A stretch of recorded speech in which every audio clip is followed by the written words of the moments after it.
Bienvenidos a Una Semana en el Mundo, una semana en que nos preguntamos cuál sería el resultado de esta guerra en Irán si terminara en los próximos días en Pakistán. ¿Qué ha cambiado en las posturas o perspectivas de Washington y de Teherán respecto, por ejemplo, al uranio enriquecido o a la liberación de activos iraníes? ¿Cómo presionó el presidente estadounidense al primer ministro israelí para pausar los ataques también contra el Líbano? ¿Son las imágenes de inteligencia artificial personificando a Jesús una expresión del descontrol de Donald Trump? ¿Tiene algo que ver con este contexto el fin de la era de Víctor Orbán en Hungría?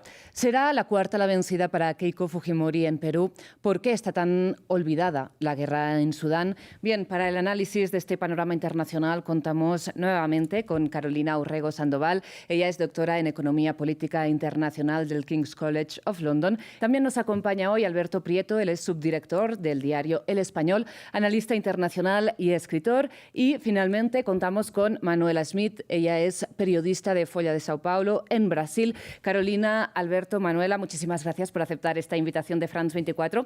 Antes de entrar en lo que sería el debate, les recuerdo a ustedes que, si bien ya saben que pueden volver a repetir este y todos los programas de France 24 en nuestra página web y también en nuestro canal de YouTube, ahora pueden volver a escuchar Una Semana en el Mundo en formato podcast a través de las principales plataformas de streaming de audio, que son las que ven en estos momentos en sus pantallas. Ahora sí, empecemos hablando de Medio Oriente, porque este jueves Donald Trump medió o impuso a Israel una pausa de los ataques de al menos 10 días en el Líbano. Este acuerdo no depende en absoluto del Líbano, pero Estados Unidos colaborará con el Líbano y abordará la situación de Hezbollah de manera apropiada. Israel no bombardeará más el Líbano. Estados Unidos se lo prohíbe. Ya basta. Gracias. Bien, a pesar de que persiste, ¿no?, la incertidumbre sobre el futuro de la ocupación israelí del sur del Líbano, que el territorio libanés estuviera sujeto también al cese el fuego, era una de las demandas de Irán en las negociaciones que quedaron estancadas el pasado fin de semana en Islamabad. Por lo que el anuncio de esta tregua favorece, ¿no?, la vuelta a los diálogos entre Washington y Teherán en Pakistán. Teníamos que hacer algo, teníamos que asegurarnos de que Irán nunca obtenga un arma nuclear, y lo hemos logrado. Han aceptado totalmente, han aceptado casi todo. Así que si logran sentarse a la mesa de negociaciones, hará una diferencia. Aceptan, se sentarán a la mesa con un documento escrito. Solucionaremos eso y entonces podremos concentrarnos en nuestra gran economía. Además, como saben, heredé los precios más altos. ¿Iría usted personalmente a Pakistán para sellar el acuerdo? Yo iría a Pakistán. Pakistán ha sido genial. Han sido muy buenos. Yo iría a Islamabad. Sí, si el acuerdo se firma en Islamabad, podría ir. Bien, Carolina, aquí en el estudio de France 24 me gustaría entonces empezar contigo sabiendo tu opinión sobre si esta expresión explícita, ¿no?, de Donald Trump de volverse a concentrar en la economía de Estados Unidos indica en cierto modo también una necesidad de acabar con esta guerra. Rosa, creo que aquí hay varios intereses en juego por el lado de los Estados Unidos. Creo que Trump ha tenido mucha presión interna, hay poco respaldo a este conflicto y hay un elemento fundamental aquí que no podemos olvidar y es el aumento de los precios del petróleo también derivados del cierre del estrecho de Hormuz. Entonces creo que toda esta presión realmente lo ha llevado y lo que vemos es un cambio enorme en su discurso. Pasó de decir que los Estados Unidos iba a destruir la civilización iraní a lo que vemos ahorita en pantalla. Yo permanezco personalmente escéptica frente a estas declaraciones. Creo que hay muchísima incertidumbre, tanto, digamos, la posición de Donald Trump y por lo tanto de los Estados Unidos es bastante impredecible. Claramente los Estados Unidos ha dejado de ser un socio confiable, se ha retirado varias veces de la mesa de negociación, ha lanzado ataques en el marco de las negociaciones con Irán. Entonces creo que este avance debe tomarse con cautela y va a depender mucho de lo que ocurra en esta siguiente ronda de negociaciones. Hay temas muy sensibles, como toda la situación alrededor de el uranio y la posible generación de armas nucleares en el caso de Irán. Entonces, sugeriría que esto aún no ha terminado. Creo que este cese al fuego no necesariamente implica el final del conflicto. Bien, quisiera saber, Manuela, también tu opinión respecto a lo que comentaba Carolina y en particular a los puntos que están sobre la mesa en esta nueva oportunidad para el diálogo en Pakistán. Carolina señalaba precisamente el tema del uranio. Este viernes el portal estadounidense Axios, en particular el periodista Barak Ravid, que siempre cita fuentes, ¿no?, directas de la administración estadounidense, señalaba que había la posibilidad de un intercambio, de una entrega de uranio enriquecido iraní a cambio del desbloqueo de ciertos activos congelados iraníes, en particular en Qatar o en otros lugares del mundo, pero a raíz de las sanciones de Estados Unidos. ¿Cómo crees, Manuela, que se puede dirimir un poco esta cuestión? Bueno, entonces yo concuerdo que esta guerra es bastante impopular para Donald Trump y en mi opinión él quiere salir de esta guerra, pero hay mucha incertidumbre porque Trump no aceptará un acuerdo a cualquier precio. Entonces, claro, él ya dijo esta cuestión de uranio enriquecido, que Irán aceptó devolver, dar a Estados Unidos ese uranio enriquecido, guardar en otro lugar, pero ¿hasta qué punto podemos confiar en las palabras de Donald Trump? Hay otro punto muy importante en estas negociaciones, que es justamente el estrecho de Hormuz. O sea, yo no creo que Trump va a ceder más control del estrecho. Eso sería percibido como una debilidad, en mi opinión. Y si hay algo que el presidente detesta por encima de todo, es parecer débil, es parecer como un perdedor. Así que eso hay muchos puntos, hay mucha incertidumbre, pero para mí este alto fuego ahora en este momento muestra también la influencia grande de Donald Trump en Israel, en el gobierno de Benjamin Netanyahu. Yo creo que Netanyahu no quería este alto fuego en este momento, porque bueno, los israelíes no querían acabar con esta guerra en este momento, querían seguir con la campaña militar contra Hezbollah. Entonces ese es otro punto interesante que yo quería traer, que para mí, que en este alto fuego en este momento, un gran perdedor es Netanyahu. Claro, volveremos entonces a los elementos que señalaba Manuela de acabar con la guerra a cualquier precio o no por parte de Estados Unidos con la cuestión del estrecho de Hormuz, pero quedémonos con esta imposición, ¿no?, de la tregua en Líbano que ha logrado el presidente estadounidense a pesar de la aparente resistencia de Benjamin Netanyahu, al menos en los últimos días. Alberto, ¿cómo crees que lo logró Donald Trump? Bueno, Donald Trump ya el año pasado, en la guerra de los 12 días, de repente despertó una mañana al gobierno israelí diciéndole que ya habían ganado la guerra y Netanyahu tuvo que tragar con eso. El hecho de que haya sido Estados Unidos quien ha liderado la ofensiva, a pesar de que era una ofensiva contra Irán solicitada, pedida, deseada e instada desde Jerusalén, implica que Estados Unidos es quien tiene el mando. Como hemos comentado ya nuestras compañeras, Donald Trump está muy presionado internamente por las elecciones de midterm de noviembre y la subida de los precios del petróleo, que le está generando mucha inflación, para intentar acabar con esta guerra una vez que ha conseguido algunos de los objetivos que se había marcado, esencialmente descabezar al régimen y debilitarlo sobre todo en su vertiente más bélica, los misiles de largo alcance y gran parte de la infraestructura nuclear.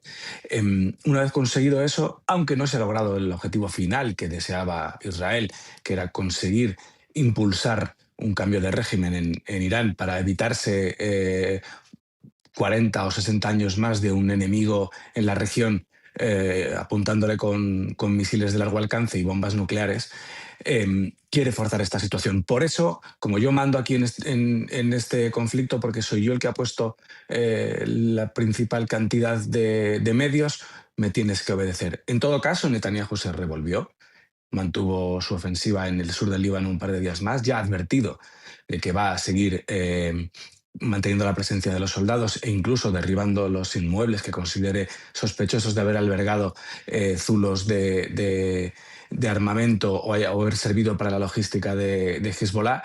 Y a partir de ese momento, aunque yo pare mi ofensiva en el sur del Líbano, mantengo a la población desplazada, mantengo ocupada una franja de 10 kilómetros como buffer zone para evitar que ataquen mi territorio, y esa es la posición negociadora. Bien, me paro, me lo ordena el jefe, yo me quedo quieto, pero me quedo quieto ya con una franja de 10 kilómetros arrebatada a la soberanía del Líbano y en una posición de ventaja, porque hasta el propio gobierno del Líbano ha llamado al de Jerusalén por primera vez en los últimos 45 años para solicitar una manera de arreglar el conflicto.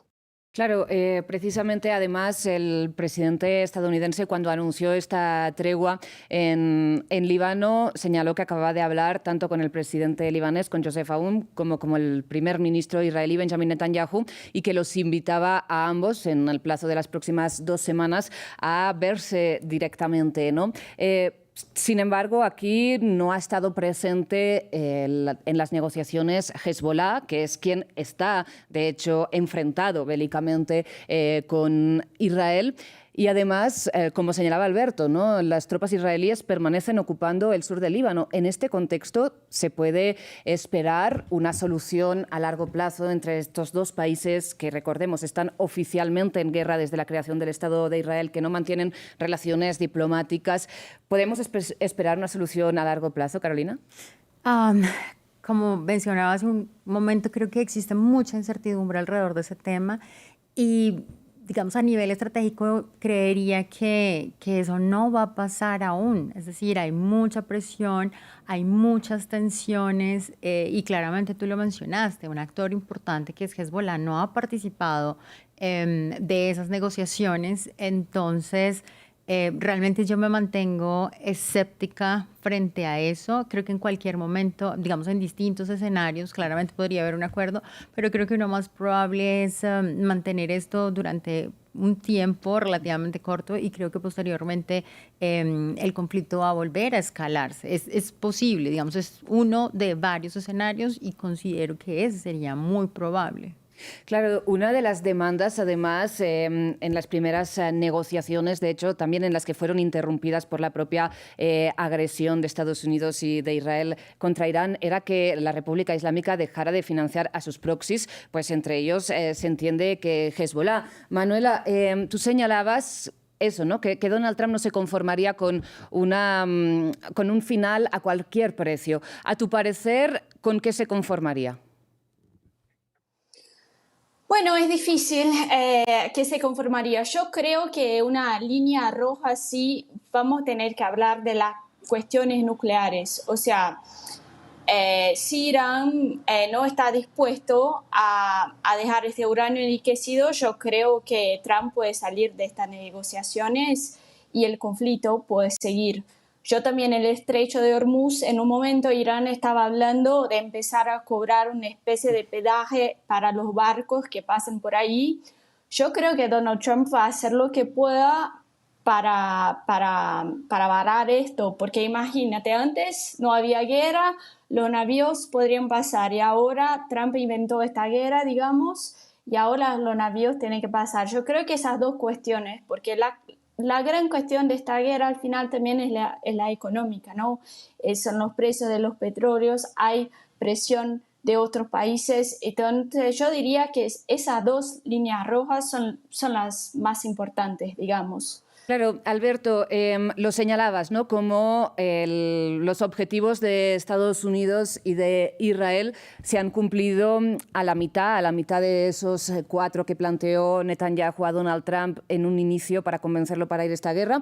Lo que de momento han logrado es la decapitación, ¿no?, de los líderes de algunos líderes de la República Islámica y, pues, digamos, destruir gran parte de su arsenal militar, pero no este cambio de régimen. Y además, tal y como señalaba Manuela, ahora además Irán quiere imponer un pago para circular por el estrecho de Hormuz. Entonces, ante este panorama, ¿cómo, digamos, pueden responder los aliados de Estados Unidos en la región al fin de esta guerra?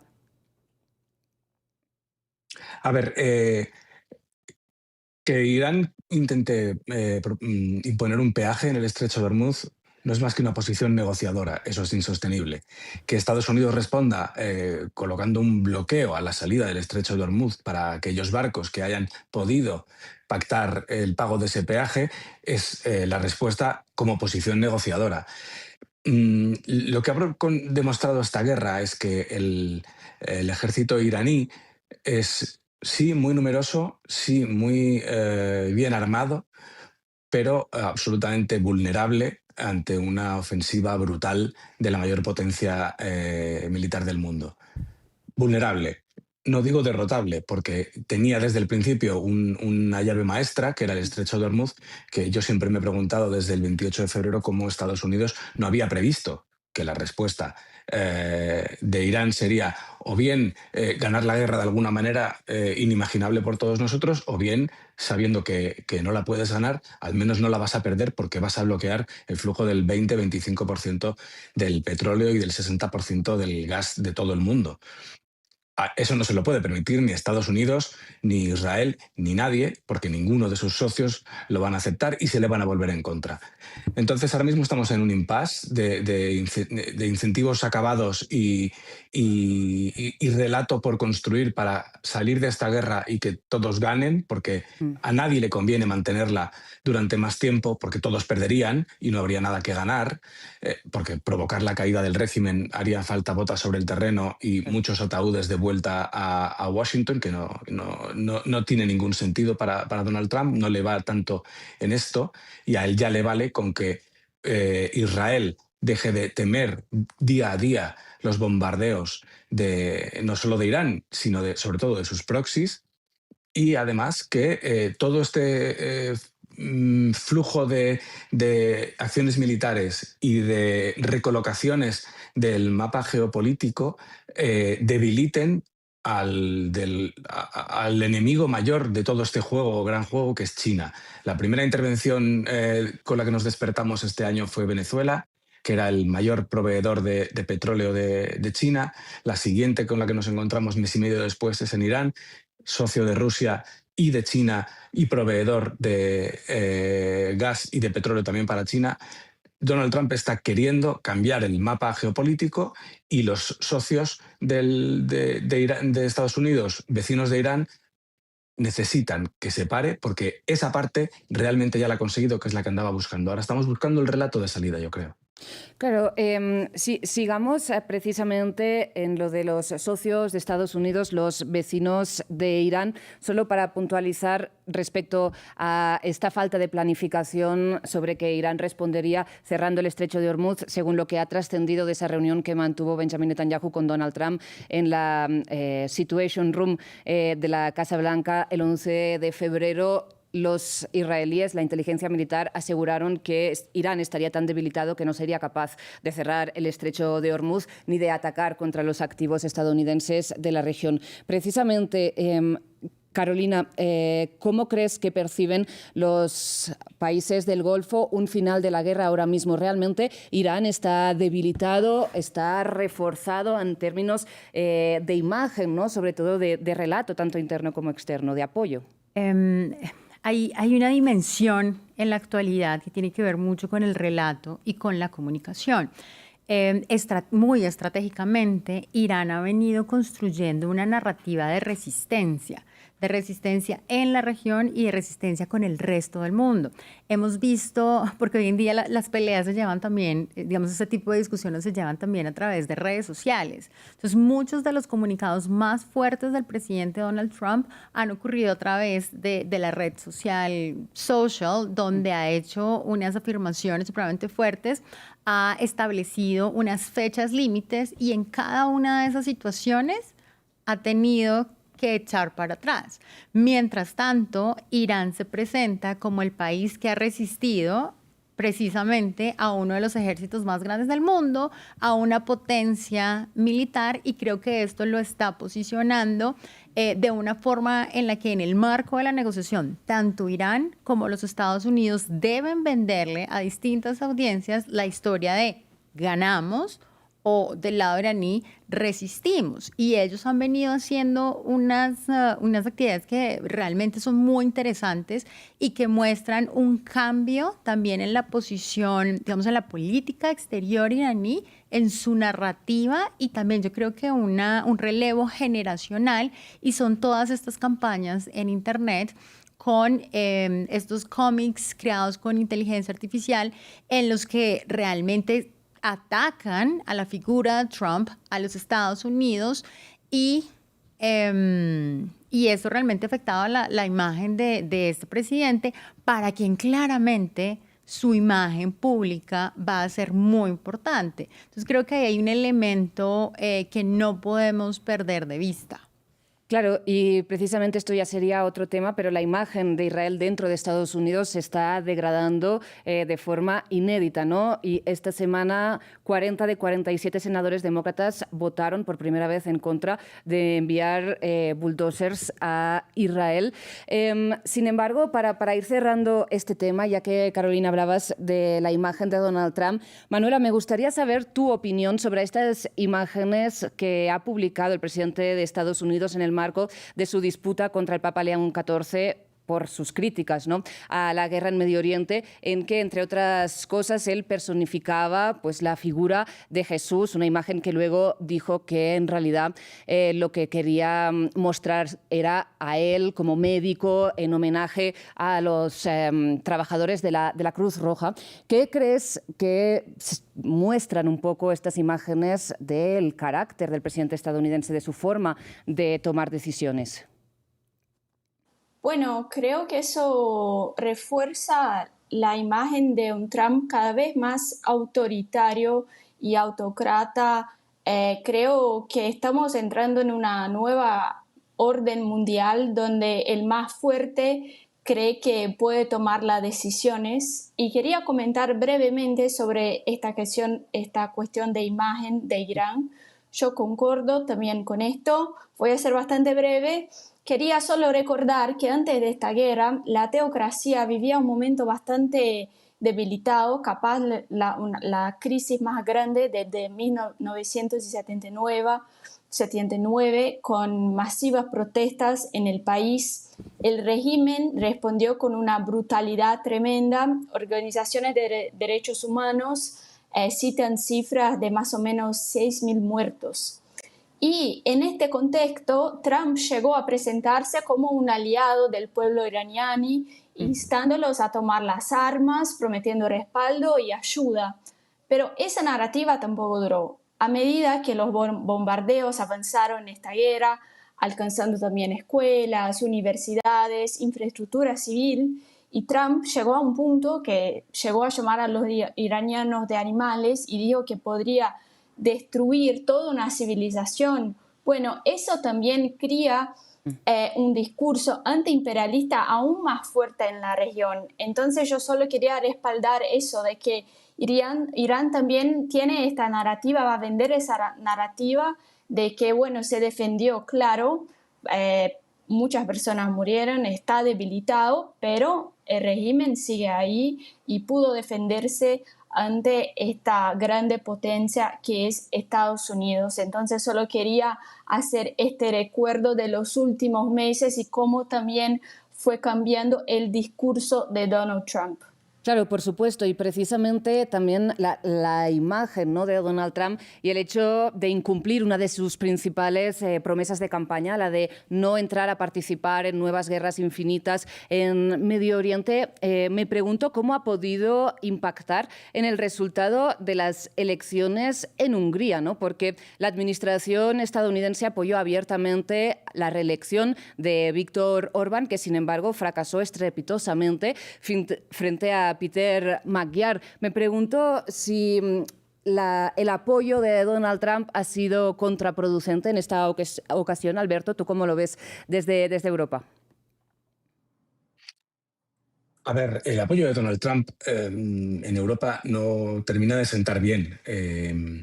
No tanto por sus ideas más o menos de derechas o muy de derechas, como por decir una cosa un día, al día siguiente la contraria y no ser creíble en ninguna de estas circunstancias. cuando ya está gastado el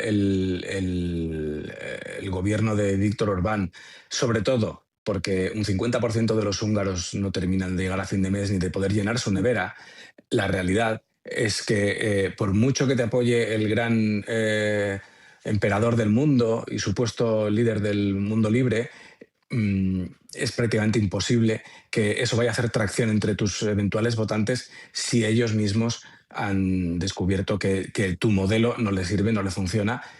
Y más teniendo en cuenta que el rival que había conseguido aglutinar el descontento de los últimos 10, 16 años en Hungría, nace de dentro de Fidesz, del partido de Orbán. Es decir, no estamos dando un volantazo, no es una revolución, seguimos siendo un país con ideas conservadoras, seguimos defendiendo la identidad nacional, siendo contrarios a la inmigración, queriendo jugar nuestro doble rol de europeos y a la vez eslavos, con lo cual hermanos o primos de los rusos, pero este señor ya no nos sirve.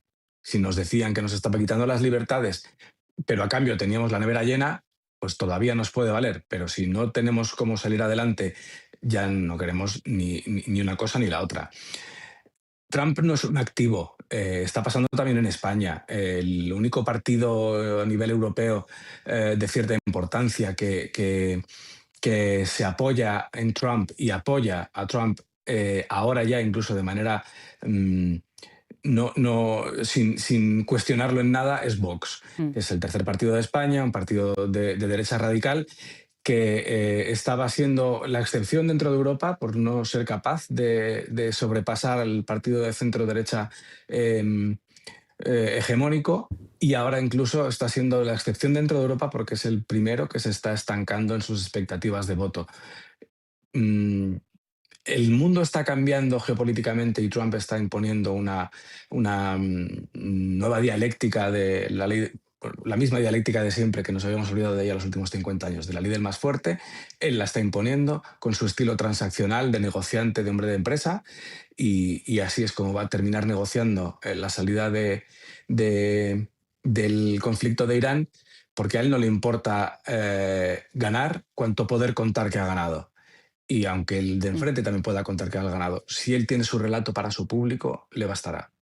Claro, me pregunto cómo Donald Trump, o si a Donald Trump le va a importar el resultado final de las elecciones en Perú, ¿no?, que se celebraron el mismo domingo 12 de abril que las de Hungría, porque, digamos, Perú también ha sido un país extremadamente vinculado económicamente con China en los últimos años, ¿no?, sobre todo, y aquí apuntaban de que la fijación final de Estados Unidos es competir contra China. Carolina, vemos como en Perú, de momento, la única certeza es que Keiko Fujimori sería una de las candidatas al balotaje. ¿Crees que esta vez puede ser la vencida para ella? Cuarta vez sería que pase la segunda vuelta. Es muy probable. Sin embargo, incluso aunque ganara, esa elección va a estar cubierta por las quejas alrededor de un posible fraude electoral. Están teniendo todo tipo de problemas con los votos. Y cuando dice, ¿será que a Trump le importa en el marco de la competencia con China en Latinoamérica? Pensaría que en este momento Latinoamérica no está necesariamente en sus prioridades, pero sí sería un giro interesante para la región. Claramente Perú ha pasado por una inestabilidad política gigantesca, han tenido 8 presidentes en los últimos 10 años y la figura de Keiko Fujimori realmente divide a los peruanos. Entonces creo que este sería un giro interesante en la región, pero no sé qué tanto impacto tendría realmente en el marco de la relación Estados Unidos con Perú y Perú con China, que es hoy en día creo que su primer o segundo socio comercial, ha realizado múltiples inversiones en temas de infraestructura. Manuela, ¿tú cómo lo ves desde Brasil? ¿Crees que son importantes para la región estas elecciones en Perú? O sea, yo creo que es importante en el sentido de que en estos últimos meses Trump ha mirado bastante para la región. Vimos con Venezuela, ahora en las elecciones en Chile, Trump tiene su aliado Kast, mismo en Argentina. Vemos que Estados Unidos no solo está apoyando a un candidato, pero a veces también está usando así herramientas diplomáticas y económicas, y ahí estoy hablando de Argentina, claro, con el rescate financiero.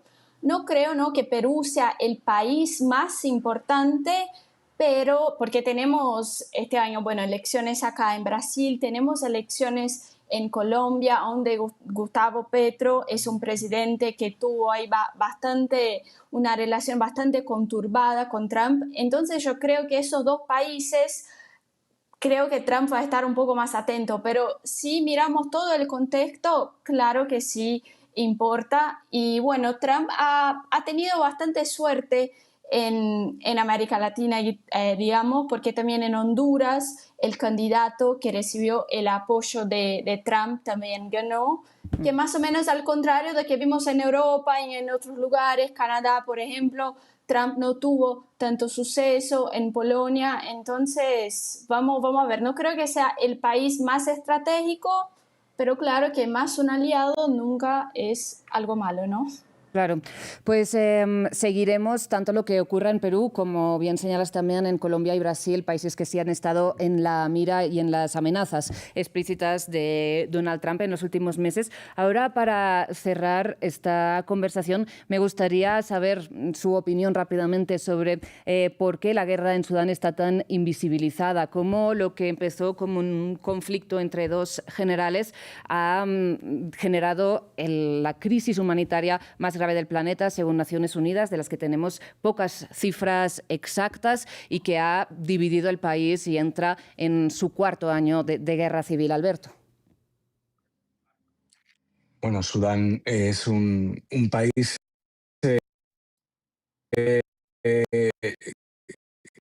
al que se le da muy poca atención. El continente negro no tiene la atención del mundo, y fijémonos que Sudán tiene costa en el Mar Rojo, por ahí también pasan todos estos petroleros que salen antes Estamos del teniendo Golfo un Pérsico. problema de conexión, Alberto, en estos momentos contigo. Realmente se dificulta entender tu exposición. Voy a seguir con Carolina para ver si lo podemos solucionar antes de cerrar el programa. La situación en Sudán es realmente preocupante. Vemos un conflicto entre dos facciones armadas en el que los principales afectados han sido la sociedad civil. Encontramos un fenómeno que muchos están describiendo en la actualidad como un genocidio. Millones de desplazados, miles de personas asesinadas, y la intervención también. Aquí no podemos olvidar la relevancia de la intervención de otros actores como los Emiratos Árabes Unidos, como Egipto, como Rusia, brindando armamento, que es algo que ha permitido avanzar este conflicto.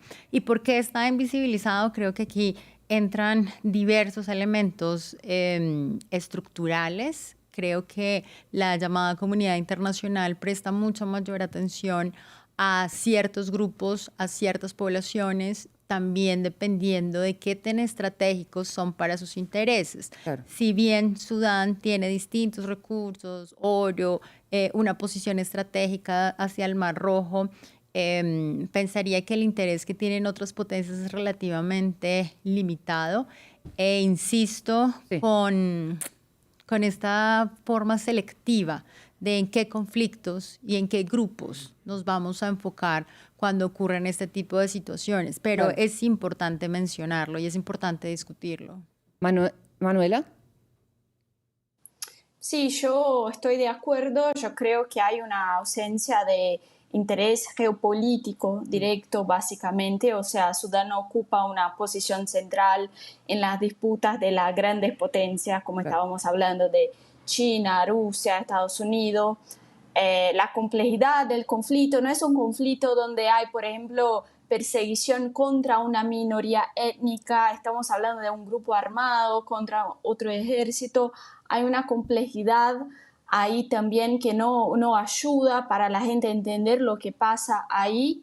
Y hay también una gestión de bloqueo al acceso humanitario. Hay muchas regiones bastante inaccesibles, o sea, la cobertura periodística también no es la misma, es más difícil Claro. para tener informaciones, o sea, son varios factores, pero sí es una crisis muy, muy grave y paradójicamente bastante negligenciada. Alberto, si quieres, tienes la palabra para concluir rápidamente. Bueno, solo estaba diciendo algo muy parecido a lo que ya han dicho mis compañeras. No tiene el foco mediático porque no tiene grandes intereses geoestratégicos que defender ni que utilizar en su propio beneficio.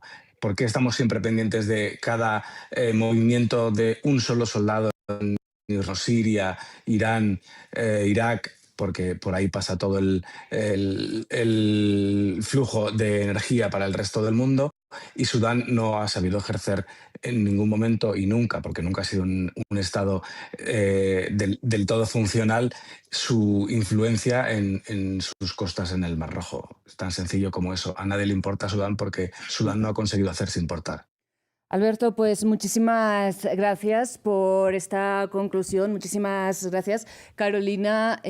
Muchísimas gracias, Manuela. Ha sido un placer contar con los tres aquí en Una Semana en el Mundo de France 24. Antes de terminar, el agradecimiento, como siempre, es para todo el equipo técnico y todo el equipo de producción que hace posible esta y todas las emisiones de este canal. Y a ustedes, como siempre, muchísimas gracias por su atención. Enseguida regresamos.